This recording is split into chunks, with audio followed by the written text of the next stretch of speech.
یہ سورۃ کہف پڑھا تھا تھوڑی دیر پہلے، اس میں سے ہی آپ کو سبق دیتا ہوں، ایک سیکنڈ۔ سورۃ کہف کی آیت نمبر 103، اللہ تعالیٰ فرما رہے ہیں اپنے نبی صلی اللہ علیہ وآلہ وسلم سے، قُلْ هَلْ نُنَبِّئُكُمْ بِالْأَخْسَرِينَ عَمَلًا، اے نبی آپ فرما دیجئے کہ کیا میں تمہیں مت بتاؤں ان لوگوں کے بارے میں جو کہ حقیقی طور پر خسارے میں، نقصان میں، الَّذِينَ ضَلَّ سَعْيُهُمْ فِي الْحَيَاةِ الدُّنْيَا، وہ لوگ جو کہ جن کی بھاگ دوڑ، جن کا اٹھنا بیٹھنا، جن کا اوڑھنا بچھوڑنا، جن کے انٹرسٹ، جن کی دلچسپی صرف اور صرف اس دنیا سے وابستہ ہے، وَهُمْ يَحْسَبُونَ أَنَّهُمْ يُحْسِنُونَ صُنْعًا، اور ان کو لگتا ہے کہ وہ تو سیدھے راستے پر ہیں، جو کہ ایک دن پہلے ڈانس کر رہے ہوتے ہیں، کانسرٹس کر رہے ہوتے ہیں، جب رمضان آتا ہے تو ساتھ ہی یہ اسلامک ہو جاتے ہیں۔ آپ خود حیران ہو جاتے ہیں یار پچھلی ریل جو ہے اس میں ناچ رہی تھی، اب یہ دوپٹہ لیا ہوا ہے۔ آپ ان کو جا کے کچھ کہیں گے تو کہیں گے تو میرا دین ہے، اپنی قبر سوارو، تم کون ہوتے ہو مجھے؟ الذین ضل سعیہم فی الحیاۃ الدنیا وَهُمْ يَحْسَبُونَ أَنَّهُمْ يُحْسِنُونَ صُنْعًا، اور ان کو تو لگتا ہے کہ وہ تو سیدھے راستے پر۔ أُولَٰئِكَ الَّذِينَ كَفَرُوا بِآيَاتِ رَبِّهِمْ وَلِقَائِهِ، یہ وہ لوگ ہیں جنہوں نے اللہ تعالیٰ کی آیات کا کفر کیا ہے اور اس سے ملاقات سے بھی انکار کیا ہے۔ اگر آپ اپنے ارد گرد نظر دوڑا کر دیکھیں لوگوں کا جو بیہیویئر ہے،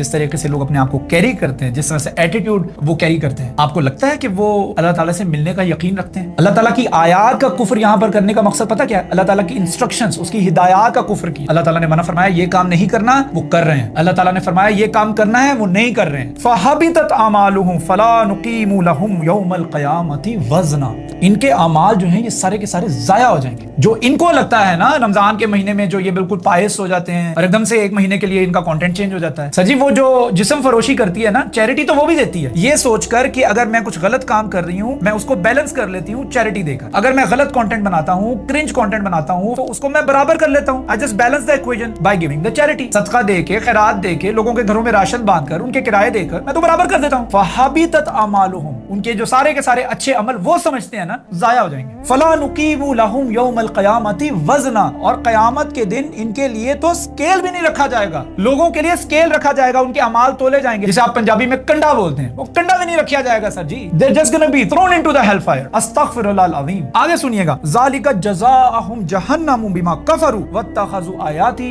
وَالرُّسُلِ هُزُوًا، یہ جزا ہے ان لوگوں کے لیے، یہ جہنم جو ہے یہ ان کے لیے جزا ہے ان کی کرتوتوں کی۔ You can see the sarcasm in the ayat، کیسا اللہ تعالیٰ طنز کر رہے ہیں۔ اللہ تعالیٰ یہ نہیں فرما رہے ہیں کہ یہ ان کی سزا ہے، جو یہ عمل کرتے رہے ہیں نا دنیا کے اندر یہ اس کی سزا ہے، نو، اللہ تعالیٰ فرما رہے ہیں یہ ان کی جزا ہے، یہ ان کا گفٹ ہے، ان کا پرائز ہے۔ وہ آیات کا مذاق جو اڑاتے تھے نا اس کی جزا ہے یہ۔ میں آپ کو مثال ایک دنیاوی لحاظ سے دیتا ہوں، میرے والد صاحب آج مجھے کہتے ہیں کہ یہ کام کرنا ہے اور اس کام سے دور رہنا ہے، ٹھیک ہے، شام کو ملاقات ہوتی ہے، جب وہ شام کو واپس آتے ہیں تو میں جو کام انہوں نے منع کیا ہوتا ہے میں وہ کام کرتا ہوں، اور جو انہوں نے کہا ہوتا ہے کرنا ہے میں اس کو ہاتھ بھی نہیں لگاتا۔ اس کے بعد اینڈ آف دی ڈے میں اپنے والد صاحب کو کہتا ہوں میں آپ کی بڑی رسپیکٹ کرتا ہوں، وہ کہیں گے تم میری باتوں کا مذاق اڑاتے ہو، تو اللہ تعالیٰ بھی یہی فرما رہے ہیں تم میری باتوں کا مذاق اڑاتے ہو، تو یہ ہم نے مذاق نہیں بنایا ہوا۔ روزانہ کی بنیادوں پر آپ کو کچھ نہ کچھ دیکھنے کو ملتا ہے جس میں اللہ تعالیٰ کی آیات کا، ان کی انسٹرکشنز کا، ان کی ہدایات کا مذاق اڑایا جا رہا